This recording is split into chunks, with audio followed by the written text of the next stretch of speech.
ఒకవైపు 3-3.5 ఎకరాలలోపు మాత్రమే రైతు బంధు ఇచ్చి చేతులు దులుపుకొని మేము మొత్తం 80% చేసినామని చెప్పి మాట్లాడుతున్నారు. ఏ లేదంటే చెప్తామని కొడతామని మాట్లాడతారు, అసభ్యకరంగా మాట్లాడతారు. ఇంత ఇచ్చినాం ఇంత ఇస్తామని రోజువారీ ప్రకటన చేయడానికి చేత కాదు, కానీ ఇవ్వలేదని అడిగినటువంటి వాళ్ళను చాలా రోషంగా మాట్లాడి పరుషంగా మాట్లాడుతున్నారు. కరెంటు నీళ్ళు అనేకే ఎందుకు చేతనే తెలియదు ప్రభుత్వానికి. గతంలో వరుసగా కరెంటు నీళ్లను మేము ఎట్లా ఇవ్వగలిగినాం కేసీఆర్ ప్రభుత్వంలో? 100 రోజుల్లోపే అతలాకుతలం చేసేస్తారు మొత్తం. వ్యవసాయం అంటే అత్యంత ఆశతో సంతోషంగా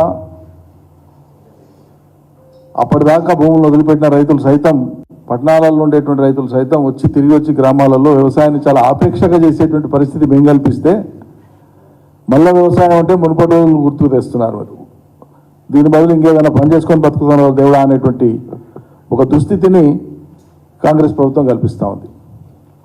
నీళ్లు ఉన్న కాడికి ఉన్న నీళ్లను రిజర్వాయర్లలో ఏ మేరకు ఉంటే ఆ మేరకు ఈ మేరకు ఇస్తామని చెప్పి ముందే ప్రకటించమని చెప్తానంటే ఆనాడు ఎన్నికలైన వెనువెంటనే మేము చెప్పినాం. డిసెంబర్ 1st వీక్లో చెప్పినాం.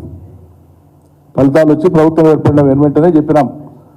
యాసంగి స్టార్ట్ అవుతుంది, ఎంత మేరకు ఇస్తారు రైతులకు, ఆయా రిజర్వాయర్లలో ఉండేటువంటి నీళ్ళన్నీ చూసుకొని మీరు పద్ధతి ప్రకారంగా మీరు కాషన్ చేసి చెప్పండి అని చెప్పినాం. పట్టించుకోలే. రాజకీయాల మీద విద్వేషంగా గత ప్రభుత్వం మీద, ప్రభుత్వ అధినేత మీద మాట్లాడడానికే పరిమితం అయిపోయినారు. ప్రణాళికాబద్ధంగా ఉన్న నీళ్లను హేతుబద్ధంగా ఎట్లా వాడుకుందాం అనేటువంటి దానికి ఒక్కనాడు కూడా సమీక్ష చేయలే ఈ ప్రభుత్వం. ప్రాజెక్టులు ఎత్తి గేట్లు ఎత్తి నీళ్ళు ఇవ్వమంటే అది చేత కాదంట, కానీ రాజకీయ గేట్లు ఎత్తి పార్టీలో అందరూ రావాలని చెప్పి మాట్లాడుతున్నారు. వాళ్ళు ఎత్తంగానే మొత్తం జనం అంతా వచ్చేస్తారని మాట్లాడుతారు. రాజకీయాల మీద ఉన్నటువంటి దృష్టి మక్కువ రైతాంగం మీద లేదు. అయిపోయినాయి కదా రాజకీయాలు, ఎన్నికలు అయిపోయి మీ ప్రభుత్వం ఏర్పడే ఈ మళ్ళా 5 ఏళ్లకు ఈ లోపల చేయాల్సిన పని ఎందుకు ఎన్నికైనో ఆ పని చేయాలి కదా. మీ ప్రభుత్వం వచ్చేది ప్రజలకు సేవ చేయడానికి. ఈ రాష్ట్రంలో 58-60% మంది ప్రజలు ప్రత్యక్షంగా పరోక్షంగా వ్యవసాయం మీద ఆధారపడి బతుకుతారు. అంటే 2.5 కోట్ల పైచిలకు మంది. వాళ్ళ జీవితాల పట్లనే మీకు పట్టింపు లేకపోతే మీరు ఏం చేస్తున్నట్లు? అసలు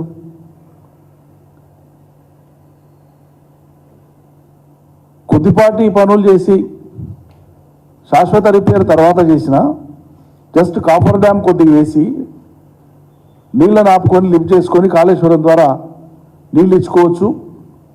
అనేక టీఎంసీల నీళ్ళు ఒట్టిగా వృధా పోతున్నాయని మేము ప్రారంభంలోనే చెప్పినాం. దాన్ని ఒక విఫల ప్రయోగంగా భూతద్దంలో పెట్టి ప్రజలకు చూపించి మా మీద అపకీర్తి తేవాలనేటువంటి ఆ ధ్యాస, ఆ తపన రైతులకు నీళ్ళిద్దామనే దాని మీద లేదు. ముందు పంటల్ని కాపాడి రైతులకు ఇచ్చే నీళ్ళు ఇచ్చి, రైతులకు ఇచ్చే కరెంట్ ఇచ్చి, రాజకీయంగా ఏ విమర్శ చేస్తారో చేయండి. తప్పులు జరిగి ఉంటే ఏం తప్పులు జరిగినాయో నిర్ధారించండి, విచారణ చేయండి, చర్యలు తీసుకోండి. శిక్ష రైతులకు ఎందుకు వేస్తారు? గత ప్రభుత్వాన్ని దోషిగా చూపాలనేటువంటి ఒక అతి ఉత్సాహంకు, అతి కుతూహలంతో ఈ రాష్ట్ర రైతాంగాన్ని ఎందుకు ఇబ్బంది పెడతారు మీరు? దయ లేదా? రైతులంటే కరుణ లేదా? వాళ్ళ పట్ల కన్సర్న్ లేదా? ఎంత కష్టపడితే పిడిగడి గింజలు వస్తాయి? పొడుగు మాటలు చాలా మాట్లాడతారు కదా. రైతుల కుటుంబాల నుంచి వచ్చినాం, మేము ఇక్కడి నుంచి వచ్చినాం, అక్కడి నుంచి వచ్చినాం, ఇంత పొడుగు మాట్లాడతారు కదా. ఎక్కడ పోయింది మరి మీ కరుణ, మీ దయ? కొద్దికు మీ నిర్వాహకం వల్ల, నీళ్ళు లేని కారణంగా పంటలు ఎండిపోతున్నాయి. ఎంత దయనీయమైన పరిస్థితి అంటే, మీరు ఈ పేపర్ ఆ పేపర్ అనేది కాదు, ఈ టీవీ ఆ టీవీ అనేది కాదు, అన్ని మాధ్యమాల్లో కూడా, ప్రింట్ అండ్ ఎలక్ట్రానిక్ మాధ్యమాలు అన్నిట్లలో కూడా, జిల్లా ఎడిషన్స్ కానీ స్టేట్ ఎడిషన్స్ కానీ తీసుకుంటే రోజు అనేక వార్తలు. ఆవులకు మేతగా మారుతున్నటువంటి పంటలు, జీవాలకు మేతగా మారుతున్నటువంటి పంటలు, గంగమ్మ కోసం, గంగమ్మ జాడ కోసం మరింత లోతుకు బోర్లు, గతేడాది చెక్ డ్యాంల నిండా నీళ్లు, రైతులకు సమృద్ధిగా నీళ్లు, ఏడు దిక్కులేదు. పొలాలకు ఇప్పుడు ఉండేటువంటి పంటలను సంరక్షించుకోవాలని చెప్పి ట్యాంకర్లతో, నీటి ట్యాంకర్లతోనే రైతులు అవస్థలు పడి కష్టం చేసి పెంచుకున్న రైతు తన కళ్ళ ముందర పంట ఎండిపోతుంటే చూసి తట్టుకోలేడు. ఇంకా భారమైనా సరే అని చెప్పి పాపం ట్యాంకర్లు పెట్టుకొని నీళ్ళు తెచ్చి పంటలు ఎంతో కొంత కాపాడుకుందాం అనేటువంటి ప్రయాసపడుతున్నారు.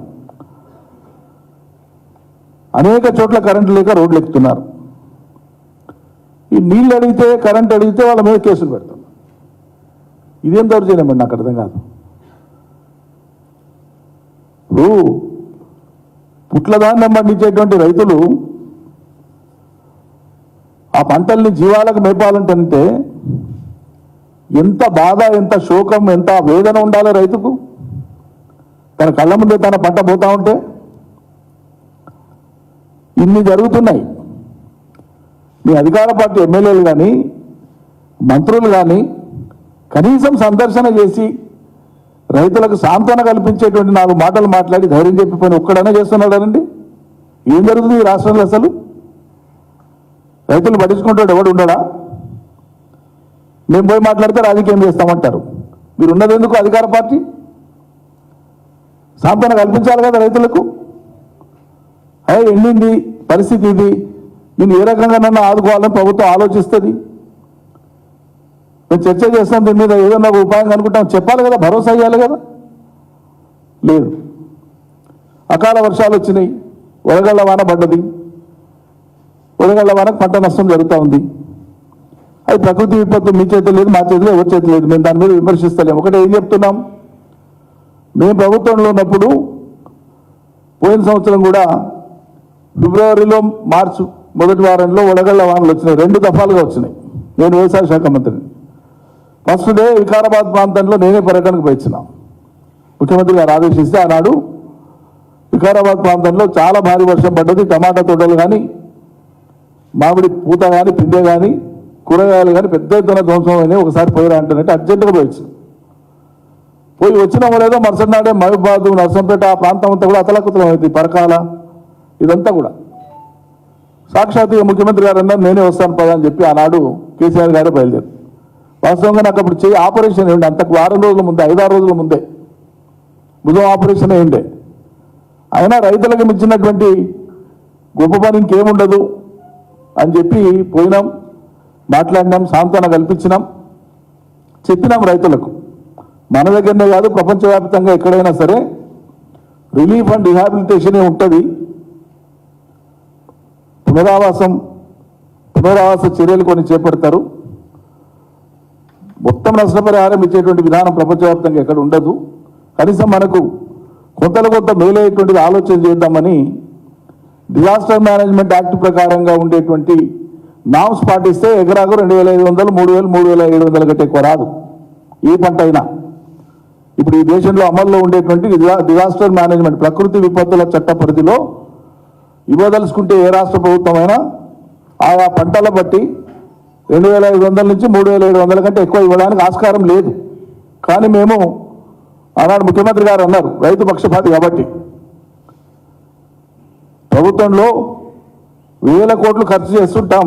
రైతులకు మించిన వాళ్ళు ఎవరు ఉన్నారు? మన ప్రయారిటీ రైతు ప్రయారిటీ ప్రభుత్వం కాబట్టి ఎకరాకు 10,000 రూపాయలు ఇద్దామని చెప్పి ధైర్యంగా ఆనాడు డెసిషన్ తీసుకొని జీవో విడుదల చేసినాం. 13th మార్చికు జీవో ఇష్యూ చేసినాం. సేమ్ డే 1,300 పైచీల కోట్లను మంజూరు చేసినాం. ఆ తర్వాత మిగతా డబ్బులు కూడా పంటల్ని అన్ని కూడా ఎనుమరేట్ చేసుకొని రైతాంగానికి ముట్టించినాం. ఆయన ఏం మాట్లాడింది కాంగ్రెస్ పార్టీ? ఆయన ఏం మాట్లాడింది? ఆ రోజు పిసిసి ప్రెసిడెంట్, ఇప్పుడున్న నాయకులంతా ఏం మాట్లాడిండ్రు? 10,000 ఏంటికి సరిపోతుంది, ఎకరాకు ఏంటికి సరిపోతుంది, 10,000 బిచ్చమిస్తున్నారా అని మాట్లాడిండు. మేము ఇప్పుడు ఏమంటున్నాం, మిమ్మల్ని రాజకీయం విమర్శిస్తలేం. మేము జిమ్మేదారు తెలిసిన వాళ్ళం. ప్రభుత్వం ఎట్లా నడుస్తుందో పై దగ్గర పెట్టుకొని ఆలోచించి పనిచేసిన వాళ్ళం. ఏదైనా మాట్లాడితే బాధ్యత ఉండాలి. అందుకే మేము 10,000కు జీవో ఇచ్చిన వల్ల మీరు కూడా ఇదే 10,000 రూపాయలు ఎకరాకి ఇవ్వమని డిమాండ్ చేస్తున్నాం. ప్రతి ఎకరాకు నష్టపోయిన ప్రతి రైతుకు, పంట వడగళ్ల వానతో నష్టపోయిన ప్రతి రైతుకు 10,000 ఇవ్వాలి. అదేవిధంగా మీ చర్యల వల్ల, మీ నిర్లక్ష్యం వల్ల, మీ పట్టింపు లేని కారణంగా ఈ రాష్ట్రంలో ఎండిపోయినటువంటి పంటలు మొత్తం ఎన్ని ఉన్నాయో మొత్తం ఎన్యూమరేట్ చేయండి. వాళ్ళకు కూడా ఇదే విధంగా ప్రకృతి విపత్తు పద్ధతిలోనే 10,000 రూపాయలు ఇచ్చేటువంటి ప్రత్యేక జీవనం తీసుకురండి. రైతాంగానికి మించినటువంటి శ్రేయస్ ఇంకేముంటుంది? మొత్తం రాష్ట్రం అన్నదాతలు కదా, 2.5 కోట్ల మంది ప్రత్యక్షంగా పరోక్షంగా సేద్యాన్ని నమ్ముకొని బతికేవాళ్ళు. చేయండి, డిక్లేర్ చేయండి. వడగళ్ల వానకు పాత జీవ పద్ధతులు ఏంటి, ఇప్పుడు పంటలు ఎండిపోయినటువంటి కరెంట్ లేక నీళ్లు లేక ఎండిపోయినటువంటి రైతులకు ఏమిస్తారో ప్రకటించండి. అదే 10,000 ఇస్తారా, ఇంకా ఎక్కువ ఇస్తారా? మాకంటే మేము సిపాయిలం మనగాలం అని చెప్పుకుంటారు కదా, మరి మాకంటే ఎక్కువ ఇచ్చు నిరూపించుకోండి. రైతుల వద్ద మీ చిత్తశుద్ధి చాటుకోండి. మేము డిమాండ్ చేస్తూ ఉన్నాం, రైతుల్ని ఆదుకోవడం అనేటువంటిది ప్రభుత్వం యొక్క తక్షణ కర్తవ్యం. ఎటువంటి మీనమేషాలు లెక్కించకుండా, జాప్యం జరగకుండా ఈ రాష్ట్ర రైతాంగాన్ని ఆదుకోవాలి. పంటలు ఎండినటువంటి వాళ్ళు బాధ అనిపిస్తుంది. అసలు మేపుతుంటే ఇంకో దిక్కు గుండెల్లో మంట చెలరేగి రైతాంగం తాము పెట్టినటువంటి పంట ఎండిపోతుంటే దాన్ని అంటిస్తున్నారు. మంటలు మండుతున్నాయి. ఇటువంటి సన్నివేశాలను, సందర్భాలను చూడడానికే ప్రజలు మార్పు కోరినరా? రైతాంగాన్ని కూడా ఆలోచించమని కోరుతున్నాం మేము. మీరు ఏ క్షణికావేశంలో ఏ కారణాల చేత, ఏ తప్పుడు ప్రచారాల చేత, ఏ ప్రభావానికి లోనై నిర్ణయం తీసుకున్నారు, అయిపోయింది. కానీ వీళ్ళు ఏం మార్పు ఉంది మీ కళ్ళ ముందల?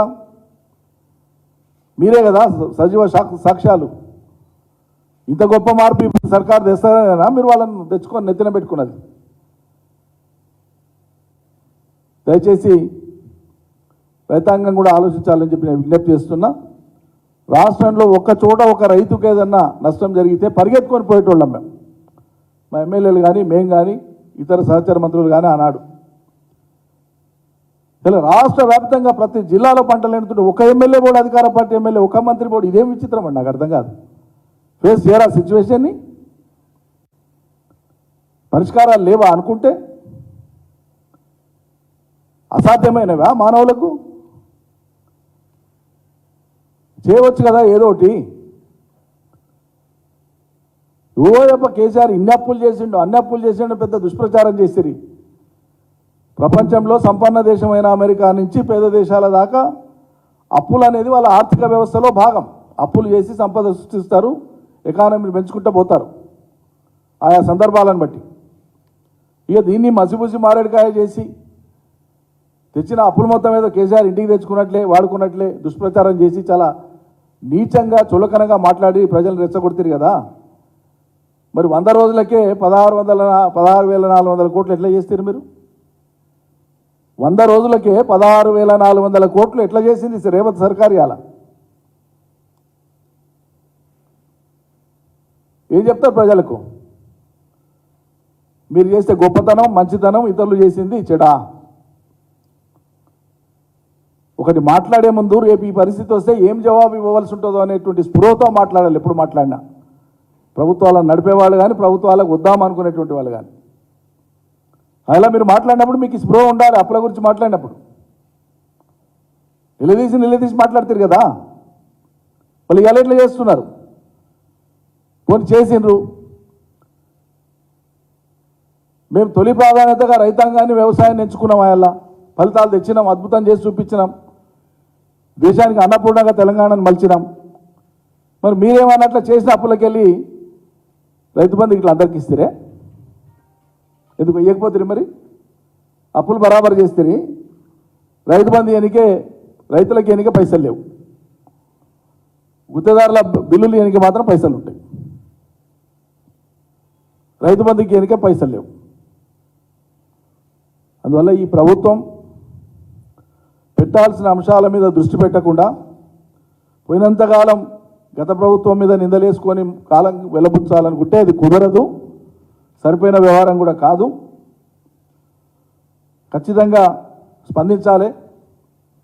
మంత్రులు, ఎమ్మెల్యేలు ఎండిన పంటల కాడికి, కాలుతున్న పంటల కాడికి పోవాలి, ప్రజలతో మాట్లాడాలి, సాంత్వన కల్పించాలి, వాళ్ళకి ఏమి ఇస్తారో చెప్పి రావాలి, ఏం సాధ్యమవుతుందో చెప్పి రావాలి, తప్పించుకోజాలని చెప్పి నేను తెలియజేస్తున్నా. మరోవైపు సరే వీళ్ళు ఎన్నికల కంటే ముందు చెప్పారు, చాలా చెప్పినారు, వందల అంశాలు చెప్పింది. మరీ నిరుద్యోగ యువకులనైతే ఆకాశానికి తీసుకొని పోయి మోసం చేసింది. మీ నేల మీద కూడా కాదు. 2 లక్షల ఉద్యోగాలు మెగా డిఎస్సి రేవంత్ సర్కార్ది అన్ని రంగాలలో మెగా మోసమే, వంచననే. అరే ఒక్క నోటిఫికేషన్ ఇవ్వకుండా, ఒక్క ఎంప్లాయ్మెంట్ రిక్రూట్మెంట్కి సంబంధించినటువంటి ఒక్క ప్రాసెస్ కూడా వీళ్ళు ఫాలో కాకుండా మొత్తం పోయిన సర్కారు చేస్తే, అది పోలీస్ రిక్రూట్మెంట్ బోర్డు కానీ, హెల్త్ డిపార్ట్మెంట్ జాబ్స్ కానీ, వివిధ దశలలో ఆ పరీక్షలకు ఏముంటాయి అవన్నీ తెలియకపోతే కనీసం అక్కడ ఉన్న అడ్వైజర్లను సెక్రటరీలను అడగాలి కదా. 30,000 ఉద్యోగాలు మేమే ఇచ్చినాం, నియామక పత్రం ఇచ్చినప్పుడు మేము ఇచ్చినాం, ఎట్లా మాట్లాడబోతే అవుతుంది? ఆ అన్ని ఉద్యోగాలకు సంబంధించినటువంటి నోటిఫికేషన్లు కానీ, పరీక్షలు కానీ, టోటల్ ప్రాసెస్ కానీ, ఫిజికల్ ఎగ్జామినేషన్ కానీ, రిటర్న్ ఎగ్జామినేషన్ కానీ, సర్టిఫికేట్స్ వెరిఫికేషన్ కానీ, దానికి సంబంధించిన కీ కానీ, రిజల్ట్స్ కానీ అన్నీ చేసింది మనమే. డేట్ల వారీగా ఉన్నాయి. మీకు వాళ్ళ చదివి వినిపించమంటే మొత్తం చదివి వినిపిస్తాను. డేట్ల వారీగా అన్నీ. ఇన్ని రికార్డులో ఉండగా ప్రభుత్వం అది కూడా ఏంది ప్రొసీజర్, ఇది రిక్రూట్మెంట్ ప్రొసీజర్. ఇంత ప్రొసీజర్, ఇంత ఏడాదిన్నర పడుతుంది ప్రొసీజర్. ఎప్పుడైనా ఏడాదిన్నర ప్రొసీజర్ తర్వాత ఈ నౌకర్ల పత్రాలు పిల్లలకు ఇచ్చే కంటే జస్ట్ అప్పటికప్పుడు కోడ్ వచ్చేసింది. మేమేదో హడావిడి చేసి 2 రోజుల్లో ఎక్స్పెడైట్ చేసి ముందే చేతులు పెట్టేయచ్చు, కానీ చిత్తశుద్ధి అది కాదు. ప్రతిదీ పద్ధతి ప్రకారంగా జరగాలని ఆలోచించినాం మేము. ఇలా మీరు వచ్చి ఒక నోటిఫికేషన్ ఇవ్వకుండా మేము ఇచ్చిన ఉద్యోగాలను మాట్లాడితే ఇది జుగుప్స అనిపిస్తుంది. మంది బిడ్డ బుడ్డని మా బిడ్డ అని చెప్పుకుంటే గలీజ్ అనిపిస్తుంది. చెప్పేటప్పుడు చెప్పాలి, ఈ ప్రక్రియ అంతా పోయిన సర్కారులో అయింది ఇక్కడ దాకా, ఇది మేము చేస్తున్నాం ఇవాళ చెప్పండి. తర్వాత మీరు ప్రకటించినటువంటి కొత్త మెగా డిఎస్సి లేదా మెగా నోటిఫికేషన్ ఏమేమి ఇస్తారో వేయండి. అలా అప్పుడు డిఎస్సి అప్పుడు ఇప్పుడు వాళ్ళు ఎన్ని ప్రకటించిందండి? 11,000 పైసలకు ఉద్యోగాలు ప్రకటించింది. ఇప్పుడు ప్రకటిస్తున్నాయి 11,000 ఉద్యోగాలు డిఎస్సికి సంబంధించి 11,000 పైసలకు. కానీ ఇదే చీఫ్ మినిస్టరు పిసిసి ప్రెసిడెంట్గా ఉన్నప్పుడు ఆ రోజు మేము డిఎస్సికి సంబంధించినటువంటి పోస్టుల విషయాలు మాట్లాడేటప్పుడు 24,000 ఉద్యోగాలను భర్తీ చేయాల్సిందని చెప్పి మాట్లాడు. 21,000 పైచీలకు ఉద్యోగాలు మేము అప్పుడు ఏం చేసినాం? 31 ఆగస్ట్ 2023లో డిఎస్సి ప్రకటించి 5,000కు ప్రకటించినాం. మేము దశల వారీగా ప్రకటిద్దామని, హడావిడి ఏదో చేయడం కాదు, దశల వారీగా పద్ధతి ప్రకారం చేద్దామని. అట్లెట్లా 5,000 ప్రకటిస్తారు? 21,000 ఖాళీలు ఉన్నాయి, 21,000 ప్రకటించాల్సిందని మాట్లాడి ఇవాళ ముఖ్యమంత్రి, ఆయన కాంగ్రెస్ పార్టీ అధ్యక్షుడిగా. మళ్ళీ ఇవాళ నువ్వు 11,062కే ఎందుకు ప్రకటించినావు? ఆ 21,000 ఎందుకు ప్రకటించలేదు? ఆ 21,000కి ఎందుకు ఇవ్వట్లేదు నోటిఫికేషన్? మాట మీద నిలబెట్టోళ్ళ మీరు? ఎవరిని మోసం చేస్తున్నారు? ఈ చదువుకునే పిల్లలకు బైకులు ఎంట్రీ, ఎలక్ట్రానిక్ బైకులు ఎంట్రీ, నిరుద్యోగులకు పింఛన్ ఎంట్రీ, సరిగా అబ్బా చెప్తేనంటే చాతాడంతున్నాయి మొత్తం. ఇప్పుడు మళ్ళా ఎంపీ ఎన్నికలు వస్తున్నాయి కాబట్టి గ్రూప్ 2, గ్రూప్ 3, డిఏఓ, హెచ్డబ్ల్యూఓ వీటన్నిటికీ ప్రాసెస్ చేసింది మేము, మొత్తం ప్రాసెస్ చేసింది మేము. ఇప్పుడు ఓన్లీ డేట్లు ప్రకటిస్తున్నారు. పార్లమెంట్ ఎన్నికలలో యువతను మళ్ళీ ఒకసారి వాళ్ళ వైపుకు తిప్పుకోవడం కోసం గ్రూప్ 2, గ్రూప్ 3, డిఏఓ, హెచ్డబ్ల్యూఓ పోస్టులకు మా ప్రభుత్వంలోనే శ్రీకారం చుట్టినాం ప్రాసెస్కి. ఇప్పుడు ఓన్లీ డేట్లు మాత్రమే ఈ సర్కార్ ప్రకటించింది, ఓన్లీ డేట్లు. చిన్నప్పుడు మా స్కూల్లో సారోళ్ళు చెప్పేది, మీకు కూడా చెప్పినో లేదు నాకు తెలియదు, కానీ మా సారోళ్ళు అయితే చెప్పాను, తెలివైనవాడు, అతి తెలివైనవాడు, దొంగ తెలివి గలవాడు. తెలివైనవాడు వానికి ఏదో ఇచ్చి ఇది ఏం చేస్తావు చేయరాని నైపుణ్యాన్ని ప్రయోగించే పాప వానికి శక్తి ఉన్న కాడికి వాడి సృజనతోన ఒక ఐటమ్ ఇస్తానంటే దాన్ని గొప్పగా చేసి అబ్బో దీంట్లో ఇది చేయొచ్చు అని అబ్బురపడేటట్టు చేసి చూపించాడు. అతి తెలివైనటువంటి వాడు ఎక్స్ట్రాడినరీ, వాడు ఇంకా అద్భుతం చేసి చూపించాడు. 3వ వానికి ఇస్తే దాని మీద వాడు పేరు రాసుకున్నాడు, నేనే చేసిన. ఇగో ఈ సర్కార్ది అట్లుంది. చదువుకున్నటువంటి నిరుద్యోగులైనటువంటి యువతి యువకులకు మేము అర్నెస్ట్గా అప్పీల్ చేస్తూ ఉన్నాం. మీకు జరిగేది మేలు కాదు, మీకు జరిగింది మోసం వీళ్ళ వాగ్దానాలతోన. దయచేసి నేల మీద ఉండి ఆలోచించండి, మీకు అర్థమైతే విషయాలు. 2 లక్షల ఉద్యోగాలకు నోటిఫికేషన్లు ఇచ్చింది కేసీఆర్ సర్కార్. 1,60,000 రిక్రూట్మెంట్స్ కంప్లీట్ చేసినాం. మిగతా 40,000 ప్రాసెస్లో ఉన్నవి. ఆ ప్రాసెస్లో ఉన్నవే 30,000 ఉద్యోగాల అపాయింట్మెంట్ ఆర్డర్లు మీరు తీసుకున్నది. ఈ అపాయింట్మెంట్ ఆర్డర్ల యొక్క ప్రాసెస్ మొత్తం 1.5 ఏడాది పాటు కంప్లీట్ చేసింది. మీకు ఆ కొలువులు వచ్చేటట్లు చేసింది బాధ్యతగా ప్రేమతో కేసీఆర్ సర్కారు. దయచేసి ఇది ఆలోచించమని చెప్తున్నాను. మొన్న దాంట్లో పోలీస్ దాంట్లో 46 జీవో అనేటువంటిది ఉంటే ఊర్లో యువకుల్ని ఏం చెప్పిన వీళ్ళు, ఈ 46 జీవోని మా ప్రభుత్వం ఏర్పడిన వారం రోజుల లోపల రద్దు చేసిస్తామని చెప్పాను. చేసిండ్రా? ఊరూరులో ఉండేటువంటి యువకులకు నేను విజ్ఞప్తి చేస్తున్నా, చేసిండ్రా? మరి 46 జీవోని రద్దు చేసిండ్రా? అది సాధ్యమేనా? సాధ్యమైతే మరి ఎందుకు చేయలే? మళ్ళీ దాని మీద కమిటీ అని వేసి విచారణ చేస్తారా? వాళ్ళు చెప్పేది అదే, సాధ్యాసాధ్యాల గురించి కమిటీ చేసినామని చెప్తున్నారు 46 సంబంధించి.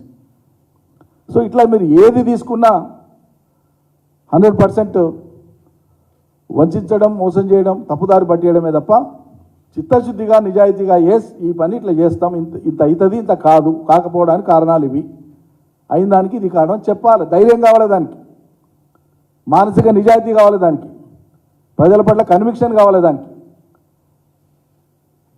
ఏదో అవకాశం వచ్చింది కాబట్టి సీట్లో కూర్చున్నాం కాబట్టి మేమందరం ముఖ్యమంత్రి నుంచి మంత్రి వరకు మా బుద్ధి పుట్టింది ఏం మాట్లాడినా ప్రజలు దాన్ని ఆమోదిస్తారని అనుకుంటే ఎవరికైనా సరే సమయానుకూలంగా జరగాల్సింది జరుగుతుంది.